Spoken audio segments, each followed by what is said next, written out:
अस्सलामुअलैकुम। Straight talk के साथ मैं हूं आपकी मेज़बान महक असलम। आयशा बख्श अपनी निजी मसरूफियात की वजह से आज का शो नहीं कर पाएंगी, तो लिहाजा ये जिम्मेदारी मुझे सौंपी गई है। नाज़रीन, अपने पहले टॉपिक की तरफ बढ़ते हैं। ईद ख़त्म हो चुकी है, सियासी गहमा गहमी अब उरूज पर है। गहमा गहमी में मुलाकातें हो रही हैं। इत्तलात ये हैं कि मुत्तहदा अरब अमारात में मुस्लिम लीग नून और पाकिस्तान पीपल्स पार्टी, जो कि मुल्क की दो बड़ी और अहम जमातें हैं, अहम रहनुमाओं के दरमियान होने वाली मुलाकातों के नतीजे में कई मामलात पर इत्तफाक राय हो चुका है, जिनमें निगरा सेटअप और अगले इलेक्शंस में दोनों जमातों के जीतने की सूरत में इक़्तिदार की तकसीम का फार्मूला शामिल है। मुस्लिम लीग नून के कायद नवाज शरीफ और पीपल्स पार्टी के रहनुमा आसिफ अली जरदारी समेत दोनों जमातों के सरकर्दा रहनुमाओं ने दीगर चीज़ों के अलावा अगले आम इंतखाबात की तारीख का फैसला करने के लिए एक हफ्ते के दौरान एक नहीं, दो नहीं, बल्कि कई ज़्यादा मुलाकातें कर चुके हैं। इस दौरान नवाज शरीफ की पाकिस्तान वापसी पर भी तबादले ख्याल किया गया है। मुस्लिम लीग नून इस बारे में मिले जुले इशारे दे रही है कि इंतखाबात अपने वक्त यानी अक्टूबर में होंगे या फिर नहीं, लेकिन अगर पीपल्स पार्टी की बात की जाए तो पीपल्स पार्टी ने वाज़ेह तौर पर यह कहा है कि वो मुकर्ररा वक्त पर इंतखाबात चाहती है। दूसरी तरफ नून लीग के कायद नवाज शरीफ ने मुस्लिम लीग नून के वफूद से बातचीत करते हुए कहा है कि आइंदा आम इंतखाबात में अवाम के वोटों से इक़्तिदार में आए तो महंगाई पर काबू पाने के लिए हम काम करेंगे। नवाज शरीफ ने यह भी दावा किया है कि उनकी जमात तमाम मसाइल पर काबू पाएगी जिनका अवाम को इस वक्त है सामना। नवाज शरीफ का यह भी कहना था कि आने वाला दौर मुस्लिम लीग नून का ही होगा। मुस्लिम लीग नून की क़यादत ने ही हमेशा पाकिस्तान को मुश्किलात से निकाला है और अब भी पाकिस्तानी मईशत को संभाला मुस्लिम लीग नून ही देगी। नाज़रीन, गौर तलब बात यह है कि नवाज शरीफ के ये बयानात ऐसे वक्त में सामने आए हैं जब मुस्लिम लीग नून और पाकिस्तान पीपल्स पार्टी की मरकजी क़यादत मुत्तहदा अरब अमारात में आम इंतखाबात के पस मंज़र में होने वाली मुलाकातें कर रही है, जो रवां बरस के आखिर में मतवक्के है। मैं किसकी बात करूँ? मैं इलेक्शन की बात करूँ। इलेक्शन मतवक्के हैं इस साल के आखिर में। देखना यह है कि वक्त पर होते हैं या नहीं। दोनों जमातों का मौक़िफ़ आपके सामने रख चुकी हूँ। अपने पैनल का इंट्रोडक्शन आपसे देती हूँ। हमारे साथ मौजूद होंगे हसन निसार साहब, इसके अलावा अफसार आलम साहब हमें ज्वाइन कर चुके हैं और शहजाद चौधरी साहब भी, इसार राना साहब भी हमारे पैनल का हिस्सा होंगे। सवाल कुछ इस तरह से है कि आने वाला दौर मुस्लिम लीग नून का है या नहीं। नवाज शरीफ ये कह रहे हैं कि मुस्लिम लीग नून का ही दौर है। क्या आसिफ अली जरदारी इतनी आसानी से नून लीग को इक़्तिदार में आने देंगे या फिर एक टफ टाइम जरदारी साहब दे सकते हैं, क्योंकि मुफाहिमत के बादशाह उन्हें कहा जाता है। सबसे पहले हसन निसार साहब का कमेंट लेते हैं। हसन निसार साहब, क्या कमेंट करेंगे? देखें, ये मज़का खेज साहब इडियोटिक सिंपल लफ्ज़ों में बयान लगता है। ख़ुद को धोखा दे रहे हैं या आवाम को? आज तक आवाम को देते हैं धोखा, वो नई बात नहीं है। मैंने दयानतदारी से मैं आपको बताऊं, मैं सोशलाइज करने वाला आदमी नहीं हूं, लेकिन मैं 2 घंटे की वॉक के लिए जाता हूं। हर रोज़ नित नए लोग वहाँ मिलते हैं, otherwise I don't socialise at all. मैं घर से बाहर जाता हूँ। जितनी नफ़रत मैंने इस सियासी पार्टी, मुतनफ़र और बेजार 2 लफ्ज़ इनसे देखा है, वो मैंने अपनी पूरी प्रोफेशनल लाइफ में नहीं देखा। अगर आने वाला दौर इनका है तो फिर लोगों का क्या है? हैरत इन लोगों पे है जो माशी बहाली या हम मसाइल पे वो तुम्हारे पैदा करते हैं। माशी बहाली की बात वो लोग करते हैं जो भारी मैंडेट के जमाने में मॉडल टाउन में इनके घर के बाहर चंद ज़ेब नामी आदमी ने खुदकुशी की थी भूख बेरोजगारी फाके से। और उसी जमाने में पंजाब के एक अहम तरीन अखबार में एक सुपर लीड थी, शेर आटा खा गया। इस मुल्क को यहां तक लेके आने वाले लोग अगर इस मुल्क की बहाली की बात करें, हाँ, कोई तारीखी धांधली जिसका अंजाम बहुत भयानक होगा। लोग इनसे नफरत, उनकी का रुख कहीं और चला जाएगा। वो इस निजाम से मुतनफर हो जाएंगे और बेजार हो जाएंगे। It is a warning. मैं पूरी जिम्मेदारी से यह बात कर रहा हूं। कल देखें, इनके पोलिंग बूथ पे बंदे नजर नहीं आने। सही मीडिया होगा, फैसला हो जाएगा। बैलेट बॉक्स के साथ क्या खेल खेलते हैं मैं नहीं जानता, कौन करता है क्या करता है मैं नहीं जानता। इनके तो वहां उजाड़ा होना है, वीरानी होनी है वहां। भी ब्लफ कर रहे हैं और क्या। जी बस ठीक है। शहजाद साहब, आपकी जानिब बढ़ती हूँ। क्या लगता है, क्योंकि जरदारी साहब ने तो कह दिया कि जी इलेक्शन वक्त पर होंगे, मुस्लिम लीग नून जो है मिले जुले इशारे दे रही है, हो सकता है नहीं हो सकता है, लेकिन जो बड़े मियाँ साहब ये दावा कर रहे हैं कि महंगाई खत्म कर देंगे, अवाम को मुश्किलात से निकालेंगे, मईशत की कश्ती जो डूब रही है उसको सहारा हम नहीं देना है और कोई नहीं दे सकता, लेकिन मईशत की जब बात आती है तो फिर दो मेजर नाम मिफ्ता इस्माइल साहब, इसहाक डार साहब, ये दो ऐसे नाम हैं जिन पे एतबार कर भी लें तो होता कुछ नहीं है, ना करें तो कहते जी कर लेना चाहिए था। तो सर क्या लगता है कि इसहाक डार साहब पे आने वाले वक्त में दोबारा हम एतबार कर सकते हैं, या मुस्लिम लीग नून को करना चाहिए, एक चांस लेना चाहिए दोबारा से? अच्छा, मैं हसन इसाक साहब की बात को जरा रीइंफोर्स कर दूं। मैं पिछले 1 माह से मुल्क से बाहर हूं और यहीं से आपके साथ प्रोग्राम में शामिल होता हूं। यहाँ पर जहाँ मैं हूं वहाँ पर पाकिस्तानियों की एक बड़ी आबादी है जो यहाँ इस मुल्क में रहती है, और मुख्तलिफ मौक़ों पर जब उनसे मेरा इंटरेक्शन होता है तो यकीन मानिए मैंने बिल्कुल वही बात जो हसन साहब कह रहे थे कि हैरानगी होती है कि अगर हम कोई रैशनल बात भी करना चाहें तो जिस किस्म के जज्बात, जिस किस्म के सोच रखते हैं ये पाकिस्तानी मुल्क से बाहर जो हैं, वो उसमें पीएमएलएन नाम भी नहीं आता, और अगर आता है तो किसी नफरत या उस डिसलाइक के कॉन्टेक्स्ट में आता है, अगर नफरत नहीं तो, और जो आता है नाम वो उस वक्त पाकिस्तान में नहीं लिया जा सकता। तो ये एक बुनियादी बात है, ये पाकिस्तानियों के जज्बात और सेंटिमेंट की बात है, किस हद तक जायज़ है उस पर हम बहस कर सकते हैं। दूसरी बात, आपने कहा कि मईशत के हिसाब से अगर देखा जाएगा तो क्या होगा, बेशक ये एक ऐसा पॉइंट है जिसको कि मुस्लिम लीग नून बेचने की कोशिश कर रही है। किसको बेचने की कोशिश कर रही है? अवाम को नहीं, जो उन लोगों को जो कि ताकत या फैसला करने की कुव्वत रखते हैं उनके ख्याल में, और वो खुद उनके इस वक्त दाई हैं, उनके साथ मिले हैं, और उसके बाद ये इस उम्मीद पे हैं कि उनकी तरफ नजर करम जाएगी और वो इससे कुछ फायदा हासिल कर पाएंगे। ये दूसरी बात होगी। लेकिन इन दोनों चीजों से ज्यादा बढ़ के जिसको मैं एक अफादियत या एक पायदारी वाला सिस्टम समझता हूं, वो ये है कि आपकी सियासत किन बुनियादों पर स्ट्रक्चर्ड है। आपकी सियासत इन बुनियादों पर स्ट्रक्चर्ड है कि पंजाब इतना बड़ा सूबा है, उस सूबे के अंदर जितनी सीटें जिसको मिलती हैं, आमतौर पे अगर वो बहुत अच्छी परफॉर्मेंस करे तो उसके चांसेस किसी गवर्नमेंट बनाने के ज्यादा हो जाते हैं। सवाल ये पैदा होता है कि पीटीआई के साथ 9 मई का जो वाकया हुआ, उसके बाद क्या पीटीआई या पंजाब का वोटर जो है वो बाहर निकल के किसी किस्म का कोई रुझान तय करेगा? क्या वो बताएगा, कुछ दिखाएगा कि वो पीएमएलएन के साथ है या पीएमएलएन को बिल्कुल रद्द करता है?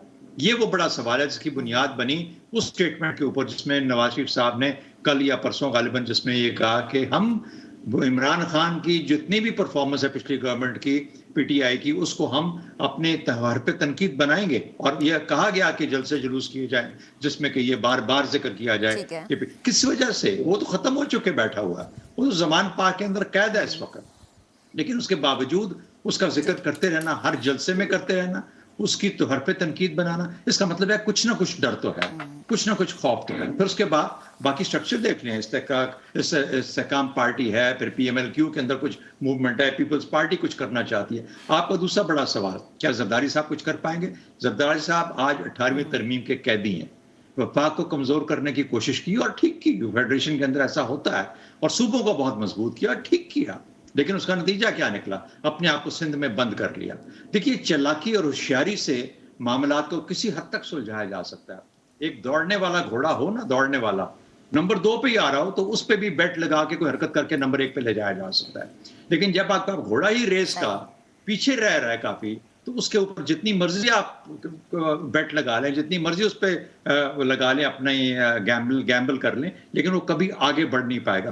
पहले 2 के अंदर से मुकाबला होगा कि अच्छा किसके ऊपर गैम्बल करके मैं कुछ चालाकी करके किसी को आगे ले जा सकता हूं। तो आज जरदारी साहब अपने उस जो स्ट्रक्चर उन्होंने बनाया 18वीं तरमीम के बाद उसके कैदी हो गए, पंजाब को छोड़ा, पीछे चले गए, 10 साल गायब रहे पंजाब के सीन से, अब वापसी की कोशिश कर रहे हैं। तो मुझे नहीं लगता कि जरदारी साहब जितनी मर्जी चालाकी कर लें उस घोड़े से आगे बढ़ पाएंगे जो कि आगे होगा। लेकिन वो घोड़ा कौन सा होगा, नवाज शरीफ साहब भी उसके बारे में कुछ थोड़े से परेशान है।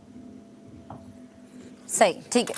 चौधरी साहब आपका कमेंट आ गया। अफसार साहब आपकी जानिब आती हूँ। अक्टूबर में इंतखाबात, नून लीग दे रही है मिले जुले इशारे, लेकिन जो पीपल्स पार्टी है उसका वाज़े मौक़िफ़ है। तो सर क्या ये पीपल्स पार्टी और नून लीग ने डिसाइड करना है कि अक्टूबर में इलेक्शन होंगे या नहीं होंगे? क्या सवाल मुझे आपका समझ नहीं आया?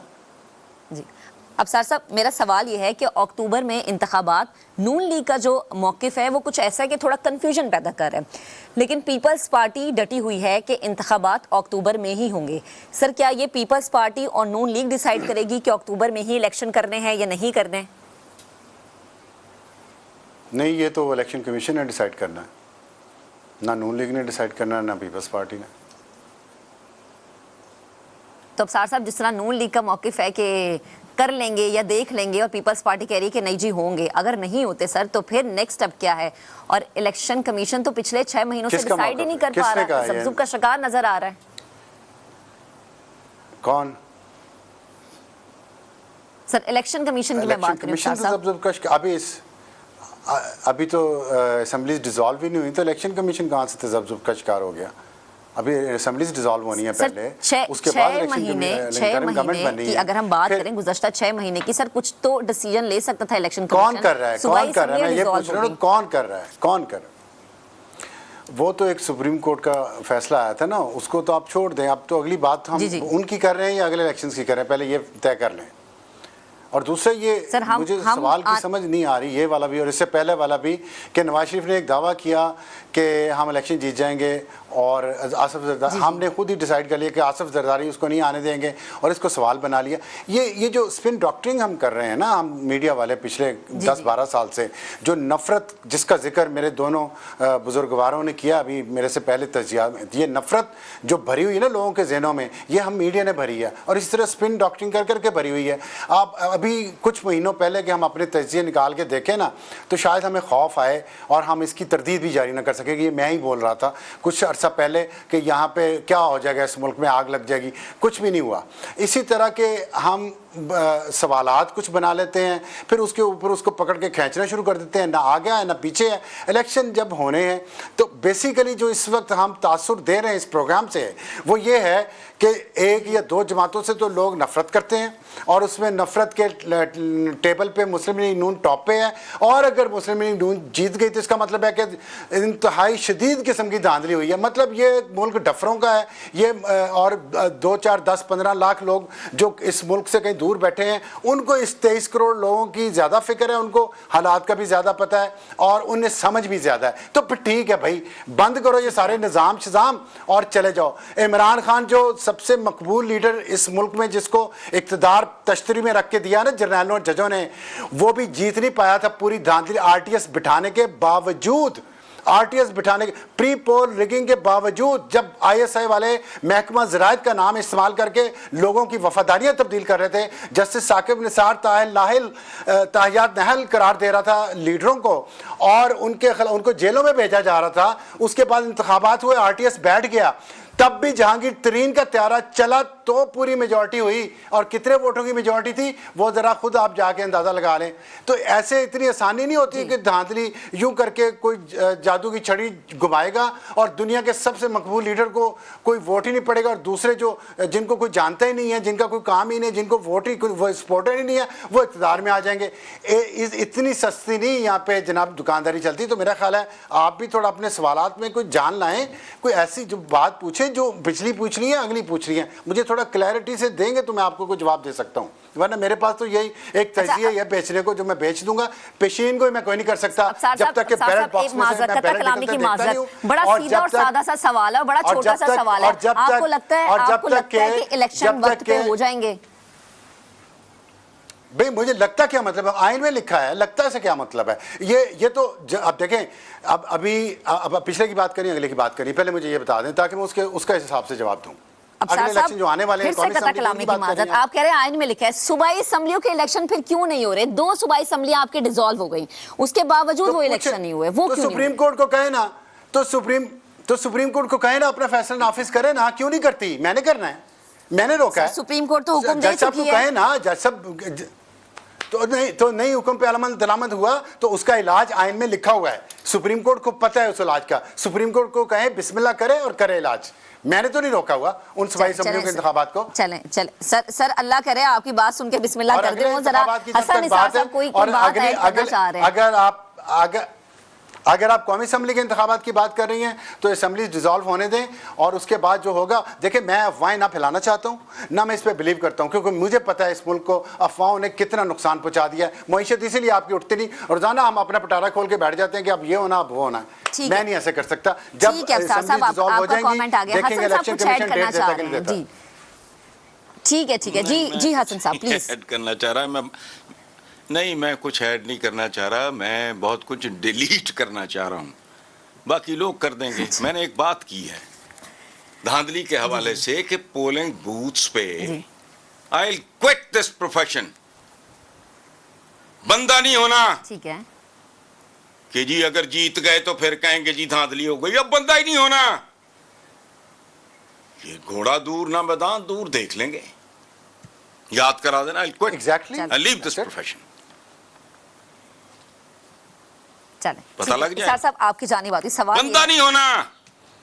एमी टाइट टोटरू फिर रहे होंगे कोई पेड किस्म दे वर्कर शर्कर टाइप, कोई बेनिफिशरी जो हैं इनके, जिनकी तादाद माकूल है, चूंकि इन्होंने थ्रू आउट खाने खिलाने और पालने वगैरह के अलावा इन्होंने कोई धंधा तो कुछ भी नहीं किया। ये मुल्क पहुंचाने वाले, मुल्क को यहां तक पहुंचाने वाले लोगों में ये हैं।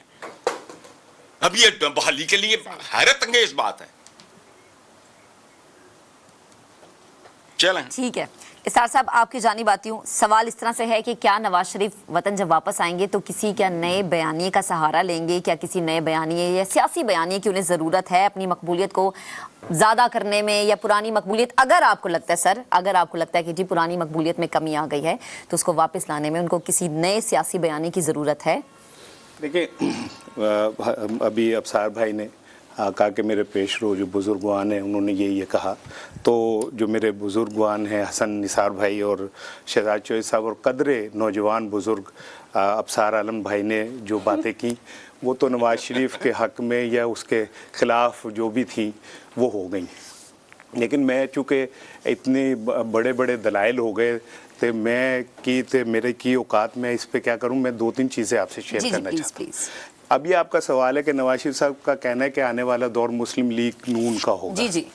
तो ये जो दौर गुजर रहा है, ये दौर क्या आरएसएस का है या ये चाइना की कम्युनिस्ट पार्टी का दौर है? ये किसका दौर है? कौन वजीर आज़म है? कौन है वजीर ख़जाना? कौन है वजीर आला? अगर ये लोग मुस्लिम लीग नून के नहीं हैं तो इन्हें क्या हमने चाइना से दरामद किया है या हमने इन्हें को मुस्तार लिया अमेरिका से? तो ये मुस्लिम लीग नून की हुकूमत नहीं है तो किसकी हुकूमत है? किसके तराने बजते हैं वजीर आज़म के पीछे? मरियम साहिबा किस चीज़ का प्रोटोकॉल ले रही हैं? अगर ये मुस्लिम लीग नून की हुकूमत नहीं है तो जो दिन उन्होंने इस वक्त की हुई है वो आने वाले दिनों में इससे बेहतर कर देंगे। सूरत हाल इस वक्त ये है कि बिजली पे मजीद 2 से 3 रुपए फी यूनिट बढ़ने वाला है जी। सूरत हाल ये है कि जो बिजली वो पेट्रोल पे लेवी लगी है वो आने वाले दिनों में आपको उसका रंग नजर आ जाएगा पेट्रोल की कीमतों पे। सूरत हाल ये है कि जो दूध गरीब बच्चा पीता था उसकी कीमत इतनी ऊपर चली गई है कि अब मुझे लगता है माएँ उन बच्चों को पानी पिलाएंगी और कहेंगी यही दूध है। सूरत हाल ये है कि 215 अरब रुपए के टैक्सेस लगने वाले, तो वो टैक्सेस क्या लगेंगे रईसों के ऊपर, एलीट क्लास के ऊपर? क्या वो टैक्सेस लगेंगे उन लोगों के ऊपर जिनके डॉलर्स के कारोबार बाहर पाकिस्तान से? वो मुझ पे लगेंगे, वो आप पे लगेंगे। बिल्कुल ऐसे। वो मेरा खून पहले ही जो ये इन्होंने निचोड़ा हुआ है ये मजीद निचोड़ेंगे।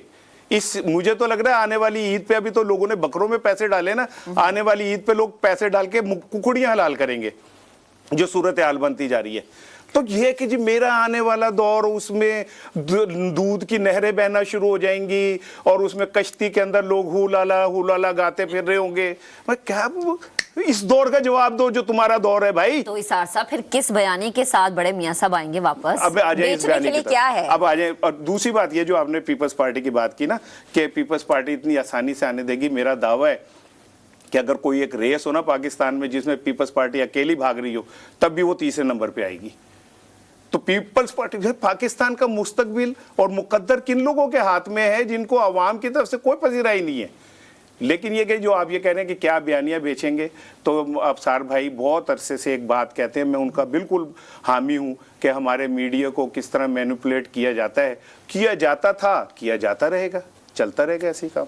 सही, लेकिन इसार साहब इसमें एक सोचने वाली चीज़ ये भी है ना कि नून लीग की जो मौजूदा कारकर्दगी, अवाम अब उससे कुछ खुश नज़र नहीं आ रहे हैं, लेकिन बड़े मियाँ साहब का इतना दावा कि अगली गवर्नमेंट हमारी होना या इतना पॉजिटिव हो जाना, तो आपको लगता है कि क्या कोई वाकई पॉजिटिविटी वाला काम करके जा रही है? देखें, वो पंजाबी का एक जुमला है, पल्ले नहीं गा तेला ते कर दी मेला मेला, ठीक है।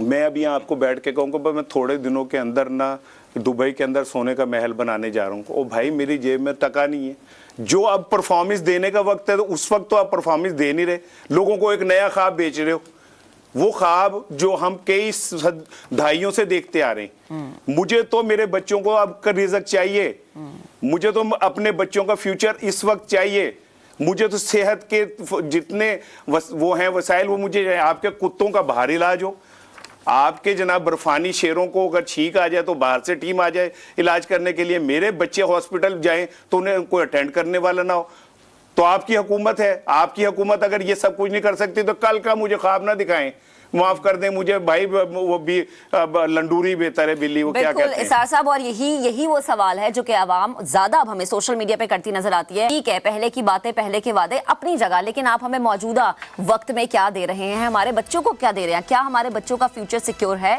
या नहीं? अब एक ब्रेक लेते हैं, ब्रेक के बाद दोबारा हाजिर होंगे, एक और अहम टॉपिक है जिसकी जाने बढ़ेंगे, लेकिन ब्रेक के बाद स्टे विद अस।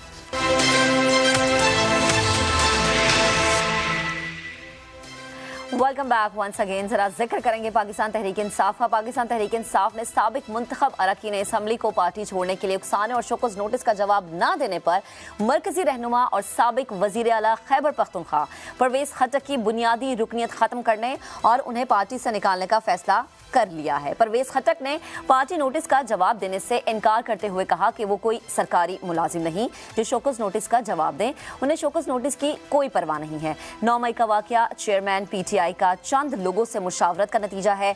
परवेज खटक ने दावा किया है कि उन्होंने चेयरमैन PTI को हमेशा मस्बत सियासत और मस्बत सोच का दर्स दिया, मगर उनकी सोच यानी PTI के चेयरमैन की सोच और उनका एजेंडा कुछ और था।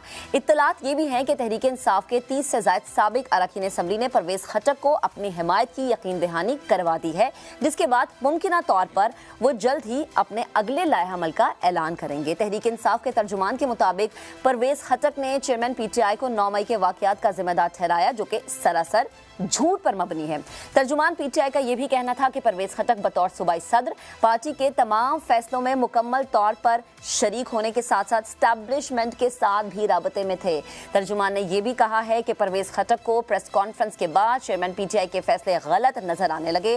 PTI के ऑफिशियल सोशल मीडिया प्लेटफॉर्म के मुताबिक अगर परवेज खटक को पार्टी के फैसलों से इख्तलाफ था तो उसी वक्त ओहदे और पार्टी रुकनियत से मुस्ताफी क्यों नहीं हुए, ये सवाल उठाया गया है। हम अपना सवाल पैनल के सामने इस तरह से रखेंगे कि परवेज खटक स्टैब्लिशमेंट के साथ भी राबते में थे, ऐसा कहना है PTI का। लेकिन परवेज खटक अब चूंकि हमें फारिग होते नजर आ रहे हैं, तो क्या PTI ने स्टैब्लिशमेंट से मुज़ाकरात के लिए एक और अपना दरवाजा बंद कर दिया है? हसन निसार साहब क्या कमेंट करेंगे सर? देखिए, पहली बात तो ये है कि इस्टेब्लिशमेंट से राबता जुर्म नहीं है। ये हमारे मुल्क की सियासी एक हमारा कल्चर है, ये रिवाज है, ट्रेडिशन है। कोई एक सियासतदान मुझे बता, कोई एक नेम है नहीं, इंक्लूडिंग नवाबजादा नसरुल्लाह, जिनके इस्टेब्लिशमेंट के साथ राब्ते ना होते हों। कोई जुर्म नहीं है, कोई गुनाह नहीं है, ये क्या बात है? Establishment is always the reality. और याद रखें, वो हज़ारों साल पहले भी होती थी। जब मलूकियत थी या बादशाहत थी तब भी इस्टेब्लिशमेंट होती थी और लोगों के अच्छा। आगे बाकी रह गया फारिग करना, ये एक फजूल बात है। उसकी वजह है कि भुट्टो को अदालती कत्ल भी फारिग नहीं कर सका। जिंदा है भुट्टो, जिंदा है, ये नारे लगते हैं। कितने भुट्टो मारोगे और घर से भुट्टो निकलेगा। आज भी हुक्मरान है, उसकी बेटी 2 बार वजीर आजम हुई, असैसिनेट ना होती तो तीसरी बार भी वही होती। It was written on the wall. दामाद सदर पाकिस्तान रहा आसिफ जरदारी साहब, इंतहाई young, probably the youngest foreign minister ever in our history. हत्ता कि इसके जो नाना थे बिलावल के, वो भी इतने यंग नहीं थे, वो पाकिस्तान का वजीर खारजा है। तो व्हाट इज दिस? इस तरह नहीं होता अच्छा, अब आखिरी बात कि परवेज खटक ना भुट्टो है ना बेनज़ीर है, आई नो दैट, लेकिन वो एक इंतहाई इफेक्टिव सीनियर रूट्स रखने वाला सीजन्ड सियासतदान है। आखिरी बात, वो हम में वो ग्रेस नहीं है। एज ए नेशन हमारा निज़ाम और हमारे अवाम, हम निज़ाम को तो गाली देते हैं, सियासतदानों को तो गाली देते हैं, हम खुद कौन हैं? ये ग्रेस होती नहीं इनमें कि भाई अगर बिल्कुल ठीक कहा, ये पीटीआई की एक बात बिल्कुल वैलिड है कि अगर तुमने इख्तलाफ किया, तुम्हारी नहीं सुनी गई, जस्ट वॉक आउट। इख्तलाफ छोटा मोटा हो, आपकी ना सुनी जाए तो it is understandable, it is acceptable. लेकिन जिस तरह के इख्तलाफ की बात हो रही है उसमें आप बुद्धू बन के बैठे रहो, चिमटे रहो, ये क्या बात हुई? Just walk out. यहां पीटीआई का मौक़िफ़ 100% दुरुस्त है, लेकिन इसके लिए ग्रेस चाहिए, और ग्रेस और तरह के लोगों में होती है। हम जैसी कौमों में ग्रेस नहीं होता, हसद होती है, इंतकाम होता है, नफरत होती है, लालच होता है, हसद होती है, ग्रेस नहीं होती। मैंने पिछले 40-50 साल में, आई एम 70 नाउ, मैंने बर्बाद होते देखा है, इस ग्राफ को नीचे जाते देखा है। ग्रेस कभी थी, कम थी लेकिन थी, बतदरीज जब तो एवेपोरेट हो गई है। तो ये वाकई परवेज खटक का ये फजूल बात कर रहा है। अगर नहीं सुनते थे तो जाओ। अच्छा, लेकिन जाए कौन? जिल्लत के बावजूद नहीं छोड़ते ये कारोबार। ये तिजारत है, ये सनत है, ये जमहूरियत नहीं है। ये फिर कह रहे हैं हमारा दौर होगा। बड़ा खूबसूरत इसार राना ने बात की, वो अज किदा है? तुसी चिंबड़े हो इस मुल्क में जी, मगरों नहीं लेना। बहरहाल परवेज खटक पार्टली ठीक है, पार्टली गलत है। सही, ठीक है। अब सर साहब आपके जाने बात, परवेज खटक केपीके की सियासत के इंतहाई स्ट्रॉन्ग कैंडिडेट समझे जाते हैं, तो सर क्या लग रहा है कि केपीके में अब एक अलग सियासी जमात वो अपनी बनाएंगे?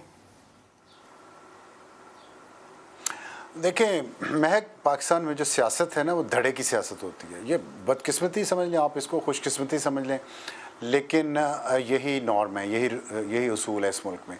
धड़े की सियासत होती है तो उसमें नज़रिया या जमात के साथ कमिटमेंट बहुत सारे लोगों की नहीं है। कुछ लोग हैं जो नज़रियाती भी होते हैं और धड़े से ऊपर उठ के भी वो सियासत कर सकते हैं, करते भी रहे हैं, लेकिन उनकी कोई इतनी पिज़राई नहीं होती, ना आवाम में, ना ही इस्टेब्लिशमेंट के साथ, ना ही सिस्टम में। हमारा सिस्टम चलता ही ऐसे है, धड़ेबंदी होगी, धड़े में जो भी आपके साथ कुछ धड़े मिल जाएंगे तो वो एक बड़ा धड़ा बन जाएगा। जैसे ये पीटीआई का जो भी प्रोजेक्ट लॉन्च किया गया था वो मुख्तलिफ धड़ों को इकट्ठा कर दिया गया था पीटीआई में।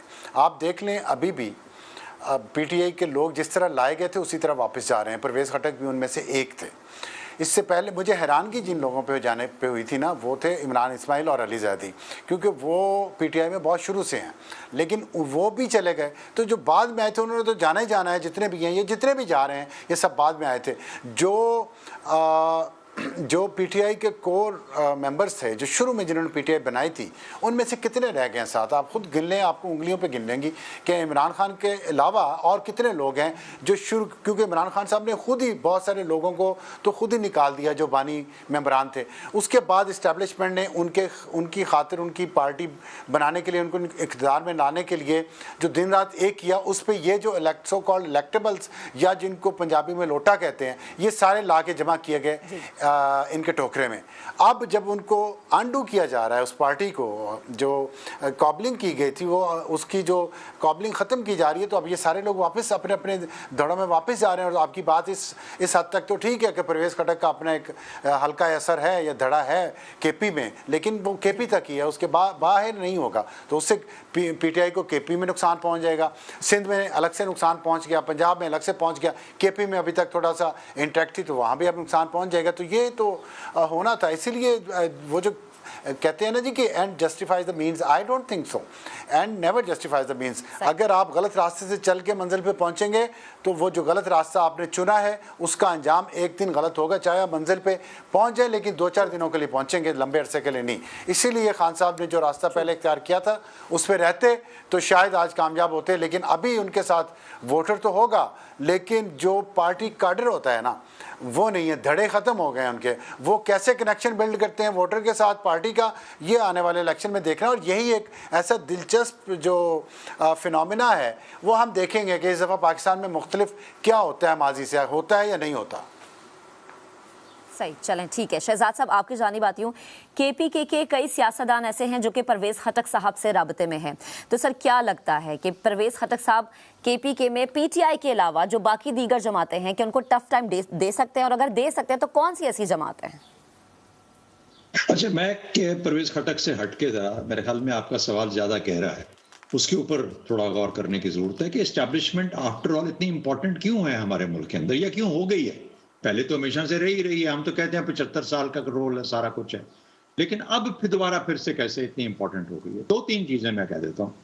पहली बात तो ये है कि जहाँ सिक्योरिटी के मामलात जिस तरीके से पाकिस्तान के हैं, जब तक ये रहेंगे एस्टैब्लिशमेंट, आपकी फौज आपकी इंपॉर्टेंट रहेगी, उसका डायरेक्ट ताल्लुक है सिक्योरिटी के साथ। मईशत का जहां तक ताल्लुक है, जिस दिगरगूं हालत के अंदर हम हैं, उसके अंदर तो आपके वजीर आजम साहब खुद रोजाना के बुनियाद पे एक स्टेटमेंट देते हैं जिसमें कहते हैं कि आर्मी चीफ का बहुत बड़ा रोल है इस मईशत को खुद सहारा देने में। किस तरीके से है वो बेहतर जानते हैं। कुछ बातें हैं भी मार्केट के अंदर, लेकिन बार सूरत उनका एक रोल मईशत को मजबूत करने के अंदर या मजबूत अपने पांव पे खड़ा करने के लिए जो कोशिश जारी है उसके अंदर एक बहुत अहम रोल है। तीसरा, ये जो निज़ाम है, जो बंदोबस्त खड़ा है आज हमारे पास हमारे मुल्क में, इसकी दारोमदार और इसकी जो बैसाखियां हैं वो भी उधर से ही आती हैं, जिसका जिक्र हम बार बार कहते हैं कि उनका रोल नहीं होना चाहिए। ये खुद उस निज़ाम पे खड़ा है। तो जब इस तरह की, और चौथा, 9 मई ने तो फौज को और एस्टैब्लिशमेंट को फ्रंट एंड सेंटर लाके खड़ा कर दिया इस मुल्क के अंदर। अब आप ये कहते रहे कि किसका कसूर था, फलाने का कसूर था, PTI का था। हमारी सियासत की बुनियाद अगर उसका ये कसूर था तो आज का निज़ाम भी उधर ही बैठा हुआ है, उसी जगह पे बैठा हुआ है। अब सवाल ये होता है कि इलेक्शंस कब होंगे? उस वक्त होंगे जब 9 मई का हिसाब हो जाएगा। नंबर 2, जब मईशत किसी तौर पे किसी शक्ल में थोड़ी सी बेहतर होना शुरू हो जाएगी। IMF का मामला हुआ, अब इसके सरात का जब तक आते हैं और एक रीएश्योरेंस आती है तो उसके अंदर ये होगा। अब आपका बुनियादी सवाल कि परवेज खटक साहब का क्या रोल, परवेज खटक साहब या कोई और पार्टी, मुझे बताइए कि क्या जनरल बाजवा के साथ नफरत किसी एक शख्स की हो, 2 की हो, 4 की हो, क्या वो नजरिया होता है? जनरल बाजवा तो रिटायर होकर चला गया, अब एक और जर्नल है वहां पे बैठा हुआ। या आप ये कहें कि असल में जर्नलों की बात नहीं है, शख्सियात की बात नहीं, सिविल मिलिट्री के ऊपर मैं अपना एक नजरिया रखता हूं। बहुत अच्छी बात है, बहुत कमाल की बात, बहुत सारे लोग उसको सब्सक्राइब करना चाहेंगे पाकिस्तान। और फिर उसके बाद एक नजरिया उसको तरीके से लेके आना, किस तरीके से काम करना है। अर्दवान से सबक सीख लें कि किस तरीके से उसको बेहतर किया जा सकता है। लेकिन ये जो होता है ओवरनाइट, क्योंकि मैं जमहूरी हूं, मेरी सोच ऐसी है, मैं एक सोचूंगा तो अगले दिन मैं एक स्विच ऑन करूंगा और ये जो एस्टैब्लिशमेंट है मेरे जेर आ जाएगी, ऐसा मामला नहीं होता। आज भी एस्टैब्लिशमेंट वहीं खड़ी है जहां पर 75 साल में खड़ी थी। और इसका मतलब यह है कि आपका निजाम सियासत बिल्कुल मफलूज और फेल होकर रह गया, सिंपली बिकॉज वो कैन नॉट, वो रास्ता मुतय्यन नहीं कर सकता जिसका अफसार साहब जिक्र कर रहे थे कि आपने वहां पे मंजिल तक कैसे पहुंचना है। जब तक ये बैसाखियां लेके चलेंगे, कोई भी हो, परवेज खटक हो, ये आज की हुकूमत हो या कोई और सियासत हो, वो इसी तरीके से इन बैसाखियों की मरहून मिन्नत हमेशा रहेगी। तो इसलिए परवेज खटक का बात करना ना करना, PTI का क्या, लेकिन पाकिस्तान की सियासत इस वक्त रीडिफाइनिंग मोमेंट पे खड़ी है। देखना ये अगले इलेक्शन में बहुत बड़ा कमाल का इलेक्शन होगा कि PTI का जो पुराना वोटर है जो खामोश है इस वक्त, वो क्या किस तरह रिएक्ट करता है। क्या उसको भी गलती, वो भी गलती समझता है या वो गलती नहीं समझता। सही। चौधरी साहब क्या लग रहा है, परवेज खटक साहब डेंट डाल पाएंगे PTI के अंदर? मुझसे पूछा आपने? अच्छा जी, मेरा ख्याल है कि परवेज खटक साहब जो हैं वो पता नहीं कितनी इफेक्टिवली पार्टी तंजीम की जरूरत होती है। पार्टी ऐसे सोचे समझे 4-6 बंदे जमा कराए पार्टी नहीं बनती। एक नजरिया होता है, एक सोच होती है, उसकी फिर एक बुनियाद होती है, फिर जड़ें कितनी फैलती हैं उसकी, उस पर पार्टियां खड़ी होती हैं। ये बंदोबस्ती निज़ाम के ऊपर मेरा अपना अंदाजा ये है, मेरा सोच है इस वक्त कि मेरा ख्याल है जिस किस्म के धांधली का हम जिक्र सोचते हैं कि हमारे इलेक्शन बैलेट बॉक्सेस पे होगी अगले इलेक्शन में, मेरा ख्याल है बिल्कुल नहीं होगी।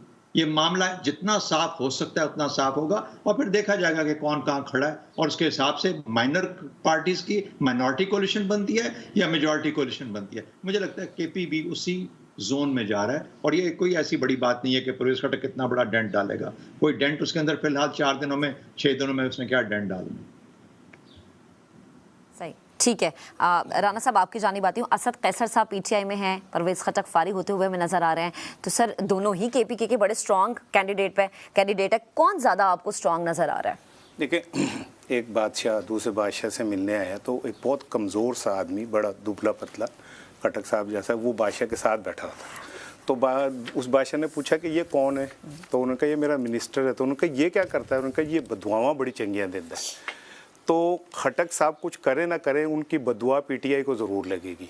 अच्छा। और ये जो आपका सवाल है ना, लतीफ़ा है कि परवेज़ खटक इस्टेब्लिशमेंट के साथ राब्ते में थे पीटीआई, तो मुझे कोई एक बंदा इंक्लूडिंग कासिम के अब्बू बता दें जो इस्टेब्लिशमेंट से राब्ते में नहीं था, या जो फ़ख्र नहीं समझता था कि मैं इस्टेब्लिशमेंट के साथ राब्ते में हूँ। जब आपकी पूरी जमात इंक्लूडिंग कासिम के अब्बू इस्टेब्लिशमेंट में राब्ते से में थे, तो फिर खाली खटक साहब के ऊपर ये कहना कि जी आप राब्ते में थे, मैं ये समझता हूँ कि ये वो जो कहते हैं ना कि खिसियानी बिल्ली खंबा नोचे वाली बात है। अगर आपको ये बात वाकई इतनी बुरी लगती थी तो आपको अपनी पार्टी को इस तरह ऑर्गेनाइज करना चाहिए था कि आप इस्टेब्लिशमेंट के साए से निकल के, अब तो आज तो इमरान खान साहब कहते हैं कि जो मुझे बुखार हुआ था वो भी जनरल बाजवा की वजह से हुआ था। तो अब आप सारे इल्ज़ाम आज इस्टेब्लिशमेंट पर डाल रहे हैं और ये बता रहे हैं कि हम तो जो भी करते थे इस्टेब्लिशमेंट हमसे करवाती थी, तो फिर आप खटक साहब पे किस तरह इल्ज़ाम लगा सकते हैं? ये तो हो गई एक बात। दूसरी बात ये, आप ये जो कहते हैं कि जी मुज़ाकरात के दरवाजे बंद हो गए, पीटीआई ने उनको निकाल के, तो बात ये है कि कुछ जो दरवाजे होते हैं ना वो अंदर से खुलते हैं। आप जितना मर्जी नॉक करते रहें वो नहीं खुलते। इस्टेब्लिशमेंट का दरवाज़ा फ़िलहाल पीटीआई के लिए अंदर से बंद हो चुका है। आप जितनी मर्जी रोला डालें वो नहीं खुलेगा।